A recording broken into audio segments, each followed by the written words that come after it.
He treated her like a queen, though she was sold like an animal. Amina grew up in a small village where life moved slowly, but worries moved fast. The houses were made of old bricks, the roads were dusty, and the air always smelled of smoke from cooking fires. Her family was poor, like most others around them, but they tried to live with dignity. Her father worked whenever he could find work, carrying loads, fixing walls, doing anything that earned a few coins. Her mother stayed home, taking care of Amina and her younger siblings, always trying to stretch very little into enough. From a young age, Amina understood that life was not easy. She learned not to ask for things. She learned to be quiet when adults talked. She learned to notice the worry in her mother's eyes and the tired silence of her father at night. Still, she was a hopeful child. She liked to sit outside in the evenings, watching the sky change colors, dreaming of a life where she could study, work, and help her family live better. Things began to change when her father fell sick. At first it was just weakness. Then it became days when he could not stand for long, and finally days when he could not work at all. Without his income, the house felt heavier, like the walls themselves were pressing inward. Bills piled up. Food became simpler and smaller. Her mother started selling small items from the house, one by one, to buy essentials. Amina noticed strangers visiting more often. Men would come, sit with her parents, and talk in low voices. Whenever she entered the room, the conversation stopped. She was asked to bring tea, then told to leave. At night, she heard her parents whispering, sometimes arguing, sometimes crying. She lay awake, staring into the darkness, feeling that something important was happening, something that involved her, even though no one said her name. One afternoon, her mother called her inside and told her to pack a small bag. Just clothes, nothing more. Her mother said she was going to help a family in the city, a good family. People who could offer her work and maybe even education later.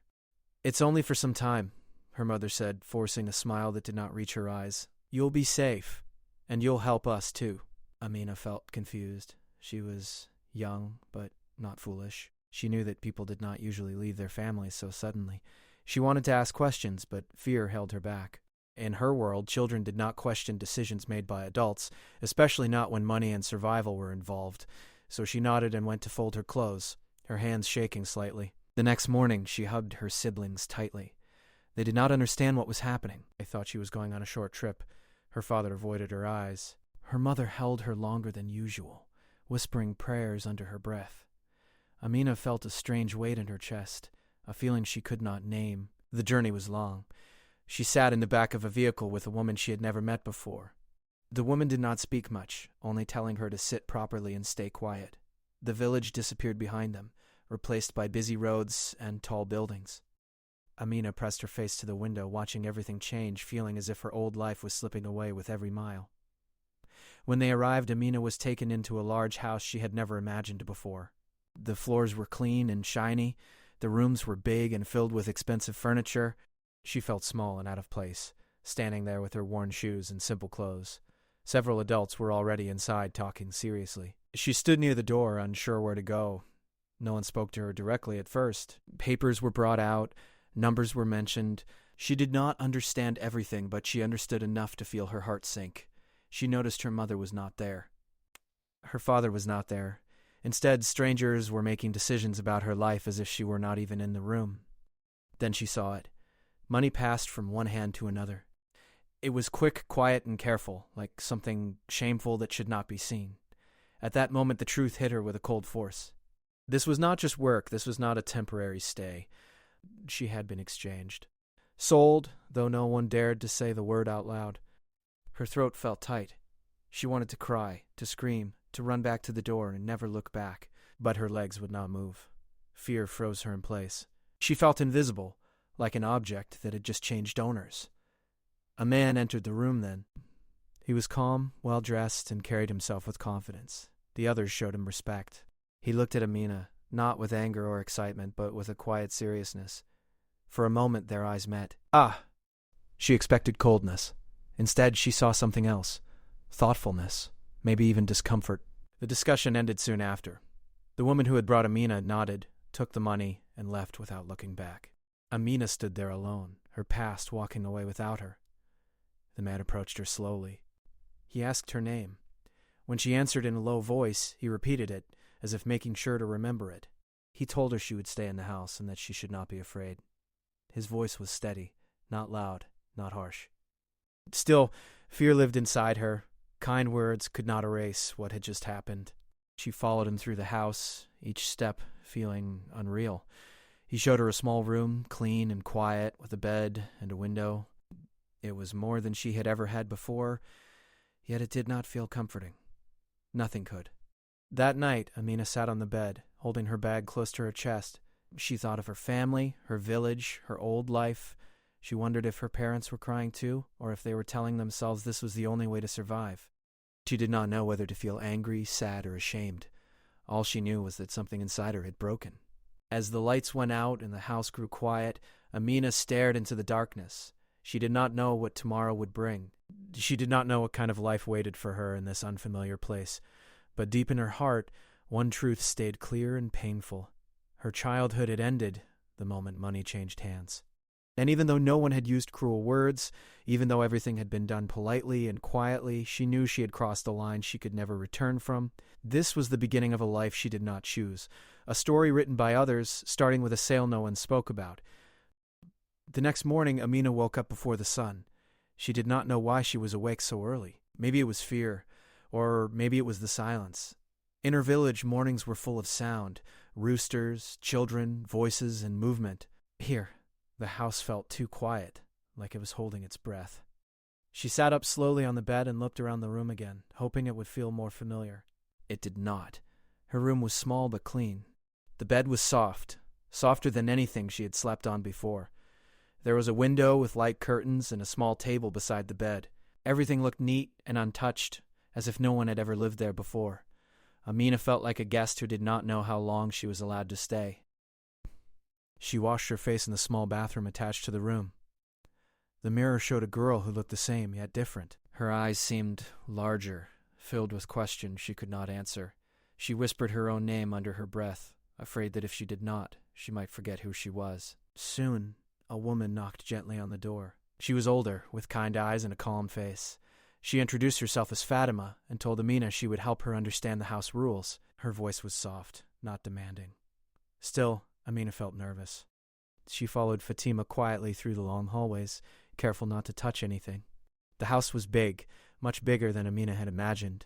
There were many rooms, each one clean and carefully arranged. Everything had its place. Fatima showed her the kitchen, the dining area, and the sitting room. Amina noticed that people spoke in low voices and moved calmly, as if noise itself was not welcome there. "You don't need to worry," Fatima said gently, noticing Amina's fear. "Just do what you're told and you'll be fine. Do what you're told." She had heard them all her life, but here they felt heavier. Later that day she saw the man again, the one who had spoken to her the night before. He was sitting in the sitting room reading. When he noticed her, he closed the book and stood up. He did not look angry or cold. He simply looked serious, like someone used to responsibility. Amina shook her head. He told Fatima to make sure she had breakfast. The way he spoke was firm but not unkind. Still, Amina's heart beat fast. She could not forget what had happened the day before. No matter how calm he seemed, she knew he had power over her life. At breakfast, she could barely eat. The food was rich and well prepared, very different from what she was used to. Fatima encouraged her gently, but Amina felt her throat tighten with every bite. She kept thinking of her family, wondering if they were eating at all. The days that followed were slow and confusing. Amina was given simple tasks, cleaning small areas, helping in the kitchen, organizing things. No one shouted at her. No one treated her badly. That made her even more uneasy. She kept waiting for something to go wrong, for kindness to turn into anger. Every night, she went back to her room and sat quietly, thinking. She missed her siblings deeply. She missed her mother's voice and even her father's silence. Sometimes she cried softly into her pillow so no one would hear her. What confused her most was the man's behavior. He did not treat her like others she had heard stories about. He never spoke harshly. He never made her feel small with words. When he spoke to her, he used her name, not a command. He asked if she was tired. He told her to rest when she looked overwhelmed. Once he noticed her staring at a bookshelf in the sitting room. She had always loved books but had never owned any. He asked her if she could read. When she nodded, he told her she could borrow one if she wanted. Amina was shocked. She did not know what to say. She only nodded again, afraid that speaking might break the moment. That night, she held the book carefully, as if it were something fragile. She read slowly, her mind drifting between the words and her reality. How could someone who had taken her freedom offer her such simple kindness? The question troubled her deeply. Still, no matter how gently she was treated, Amina knew the truth. She was not free. She could not leave. The house had high walls and locked gates. Even if no one stopped her, she had nowhere to go. That knowledge sat heavy in her chest every single day. She learned to observe quietly. She noticed how the man lived alone, how the house felt empty despite its size. She noticed that he spent most of his time working or reading. There was a sadness about him, though he never spoke of it. Sometimes she wondered if he felt trapped too, in a different way. Weeks passed. Amina slowly learned the rhythm of the house. Her fear did not disappear, but it changed shape. It became quieter, hiding behind routine. Yet at night, when everything was silent, it returned stronger than ever. One evening she overheard a phone conversation. The man's voice was low but firm. "She's not an object," he said. "I won't treat her that way." Amina froze where she stood. She did not understand who he was talking to, but those words stayed with her. Not an object? Then what was she? That question haunted her. She felt torn between gratitude and pain. Gratitude for safety and kindness, pain for the freedom she had lost. She did not know how to feel about the man who treated her well while holding control over her life. One night as she lay in bed, she realized something that frightened her even more than cruelty would have. She was beginning to feel safe, and she did not know if that was a blessing or a trap. The house that once felt like a prison now felt like a quiet cage, comfortable, warm, and impossible to leave. And Amina wondered, silently and fearfully, how long a heart could survive in such a place without forgetting what freedom truly meant. As time passed, Amina began to understand the house better, but she still did not understand her place in it. Days turned into weeks, and weeks slowly became months. Life moved forward, quietly, almost gently. Yet something inside her stayed restless. Every morning she woke up knowing exactly what she needed to do, and every night she went to sleep knowing exactly what she could not do. Leave. She followed her routine carefully.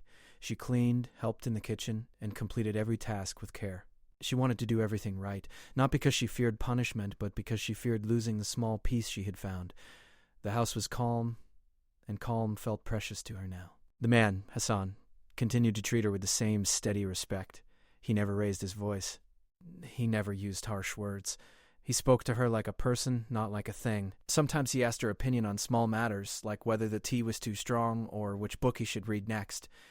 Those moments confused her deeply. She did not know how to respond to such questions. No one had ever asked for her opinion before. At the same time, the invisible truth followed her everywhere. She reminded herself daily that kindness did not equal freedom. She reminded herself that no matter how gentle the cage felt, it was still a cage. One afternoon, while cleaning the sitting room, she accidentally knocked over a small decorative item. It fell and broke into pieces. Amina's heart jumped into her throat. Her hand started shaking. She dropped to the floor immediately, trying to gather the pieces, her mind filling with fear. She waited for anger. She waited for shouting. Instead, Hassan walked in, looked at the broken pieces, and then at her frightened face. He sighed quietly and told her not to worry. "Things can be replaced," he said calmly. "You're not hurt. That's what matters." Amina could not stop the tears that fell from her eyes. She cried not because of the broken object, but because of the relief, the confusion, and the pain all mixing together. Hassan looked uncomfortable, as if he did not know how to react to her tears.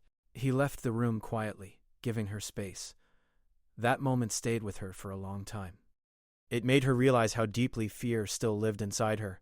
It also made her realize how different this place was from the stories she had heard growing up. And that difference scared her more than cruelty ever could. As days went by, Hassan began encouraging her to learn. He asked Fatima to teach her basic reading and writing properly.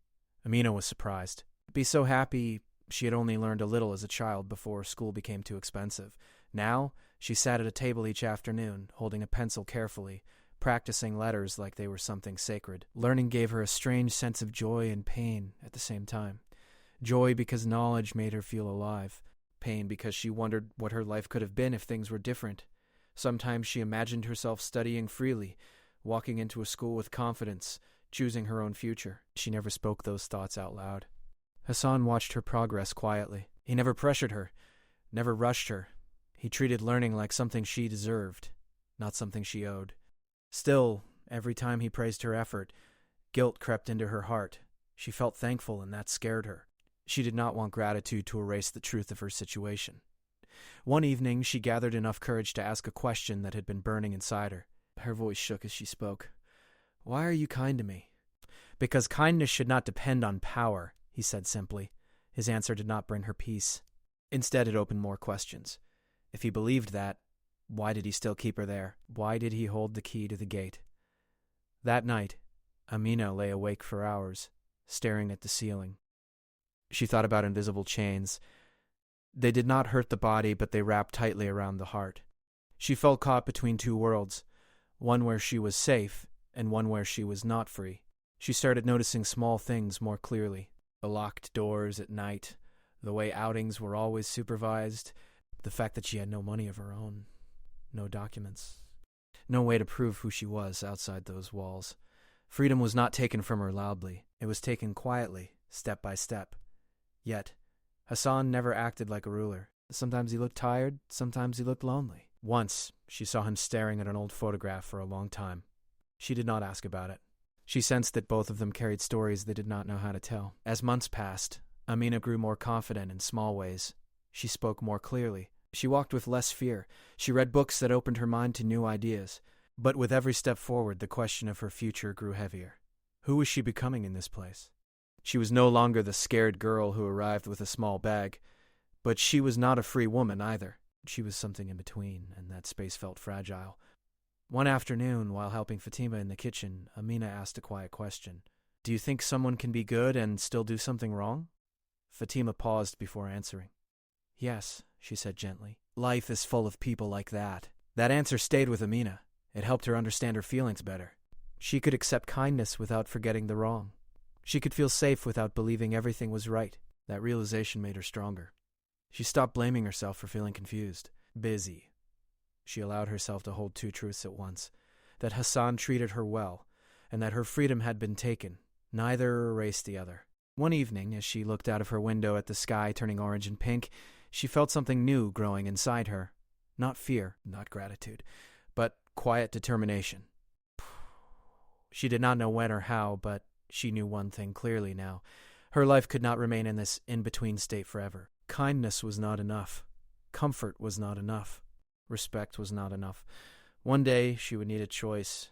And as that thought settled in her heart, Amina realized that invisible chains were still chains, but awareness was the first step toward breaking them. Time continued to move forward, quietly but firmly. Amina no longer counted days or weeks. Seasons changed instead. She noticed it in the air, in the light through her window and in herself. She was no longer the frightened girl who arrived with shaking hands. She had grown calmer, stronger, and more aware, but with that growth came heavier thoughts. Learning had become a regular part of her life. Every afternoon she studied, read, and practiced writing. Words gave her a new way to think. They helped her understand feelings she once could not explain. The more she learned, the clearer her situation became. Knowledge did not just open books, it opened her eyes. She began to notice how carefully her life was controlled. Even without force, she did not decide when to go out. She did not choose where to go. Even her kindness toward others felt guided by invisible limits. Everything was arranged so smoothly that it almost felt normal. Almost. Hassan continued to treat her with steady respect. He asked about her lessons. He listened when she spoke. Sometimes he shared small thoughts about his work or the world outside. Yet he never spoke about her future. And Amina realized something important. Her life was paused, waiting for a decision that was not hers. That realization slowly turned into quiet courage. One evening, after days of thinking, Amina asked Fatima if she could speak to Hassan privately. Her heart beat fast as she waited. She was not afraid of anger. She was afraid of hope. When Hassan agreed to meet her, they sat in the sitting room where so many silent moments had passed before. Amina held her hands together tightly, choosing her words with care. I am thankful for everything here, she began. For the safety, for learning, for being treated with respect. Hassan listened closely, his face calm. But I need to ask something, she continued, her voice steady despite the fear inside. What is my future? Hassan did not answer immediately. He looked thoughtful, almost troubled. Finally he spoke. I wanted to give you time, he said. Time to heal, time to grow. Amina nodded. I have grown, she replied softly. That is why I need to know. Her honesty surprised him. He leaned back slightly, taking a deep breath. You are right, he said. You deserve to know. He explained that when she first arrived, he believed he was helping her survive. He told himself that providing safety and education was enough. But over time, he began to question his own choices. He admitted that kindness alone could not fix something that began without freedom. Amina listened carefully. She felt a mix of relief and pain. Relief that he understood. Pain that it had taken so long. "I don't want your gratitude to trap you here," Hassan said quietly, "and I don't want my comfort to replace your choice." Those words made her heart race. He then told her something she never expected. He had been working with a legal advisor to understand how he could correct what had been done. It was not simple, took time, documents, and courage, but he had started the process. Amina felt her breath catch. "You mean freedom?" she asked. "Yes," he replied. "Real freedom." The word felt heavy and unreal. She had imagined it so many times, yet hearing it out loud scared her more than she expected. Freedom meant leaving safety. Freedom meant facing the world alone.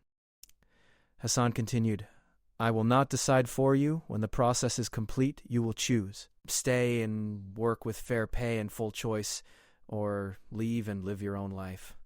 Her mind was full of thoughts she had never allowed herself to finish before. Leaving meant uncertainty. Staying meant comfort, but with history attached to it. Neither choice felt easy. Days passed as the process moved forward. Papers were prepared. Meetings happened behind closed doors. Amina watched quietly, feeling both hopeful and afraid. For the first time, her future was real, not just imagined. She started thinking about life beyond the walls. Where would she go? How would she survive? She had knowledge now, but the world was still large and unfamiliar. Sometimes fear whispered that she was safer staying. Other times, her heart reminded her that safety without choice was not enough. Fatima noticed the change in her. "Whatever you choose," she said one day, "make sure it's truly yours." Those words gave Amina strength. When the day finally came, Hassan called her into the sitting room again. The documents were ready. Everything was in place. All that remained was her decision. He placed the papers on the table but did not push them toward her. "You owe me nothing," he said firmly. "Not loyalty. Not thanks. Nothing." Amina looked at the papers, then at him. She realized something important in that moment. This was not just about leaving or staying, it was about claiming herself. Tears filled her eyes, but her voice was steady. "I need to leave," she said. Hassan nodded slowly. There was sadness in his eyes, but also respect. "Then we will make sure you are prepared," he replied.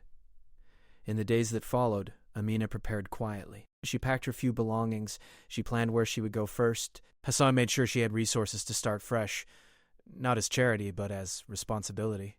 On her final night in the house, Amina stood by her window, looking at the sky one last time. She felt fear, yes, but she also felt something new and powerful, ownership of her life. She did not know what waited for her outside those walls, but for the first time since the day she left her village, her future belonged to her. The morning Amina was meant to leave arrived quietly. No loud sounds, no dramatic moment. Just soft light coming through the window and a calm stillness in the air. She woke up early, as she often did, but this time her heart felt different, yet light at the same time. She sat on the edge of her bed and looked around the room one last time. This room had once felt like a cage, then later like a shelter. It had held her fear, her tears, her growth, and her silence. Now it felt like a chapter closing. She washed her face slowly, looking at her reflection. The girl in the mirror no longer looked lost. There was strength in her eyes now. Not loud strength, but quiet confidence. The kind that comes from surviving something difficult and learning from it. She packed her small bag carefully. She did not have much, but everything she packed mattered. Clothes, a book she loved, some papers that proved who she was. Each item felt like proof that she existed, that her life was real and finally her own. When she stepped out of the room, Fatima was waiting. Her eyes were kind but filled with emotion. She hugged Amina tightly, longer than usual. "Wherever you go," Fatima said softly, "remember your worth." Amina nodded, unable to speak for a moment. That simple sentence stayed with her. Worth. Not price. Not value decided by others. Worth that came from being human. Hassan was waiting in the sitting room. He stood when he saw her, as he always did. There was respect in his posture, and something else too. Acceptance. Everything was ready. The papers were complete. The arrangements were made. There was nothing left to delay. He handed her the documents, not as an owner giving permission, but as a person returning something that should never have been taken. "This is yours," he said. "Your name, your life." Amina took the papers with steady hands. She felt a deep emotion rise inside her, but she did not let it overwhelm her. This moment was not about pain anymore. It was about moving forward. They walked toward the gate together. The same gate that once felt impossible to cross now stood open. The outside world waited beyond it. Unknown, uncertain, but real. Amina paused for a moment before stepping out. She took a deep breath and looked back at the house one last time. This place had changed her. It had taught her that kindness could exist even in wrong situations, and that comfort without choice was never enough. "I hope you live well," Hassan said quietly. "So do I," Amina replied. Then she stepped forward. The world outside felt louder, brighter, and faster than she remembered. Cars passed by, people walked with purpose. Life moved on, unaware of how big this moment was for her. At first, everything felt overwhelming. She stayed with a small support center that helped her adjust. The days were not easy. Freedom did not come with instructions. She had to make choices, sometimes wrong ones, and learn from them. There were nights when fear returned. Nights when she missed the quiet safety of the house she had left behind. But even on the hardest days, she reminded herself of one thing. This life was hers. She began working simple jobs, honest work. Work that paid her fairly and allowed her to stand on her own feet. Every earned coin felt meaningful. Every decision, even small ones, felt powerful. She continued, learning whenever she could. Reading became her escape and her strength. Knowledge gave her confidence. It helped her understand the world and her place in it.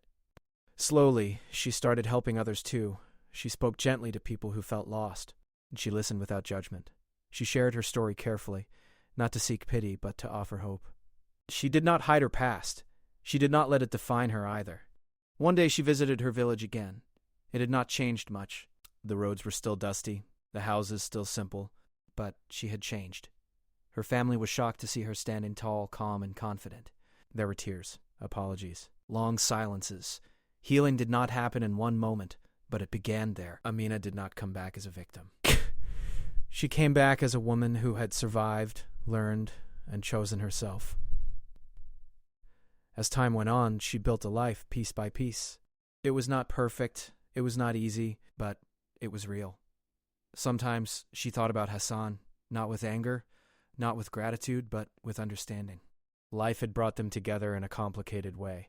He had made a choice to correct a wrong, and she had made a choice to walk away. Both choices mattered.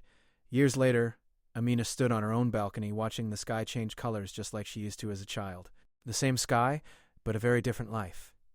She smiled softly. She was no longer someone's responsibility, no longer someone's burden, no longer someone's possession. She was simply herself,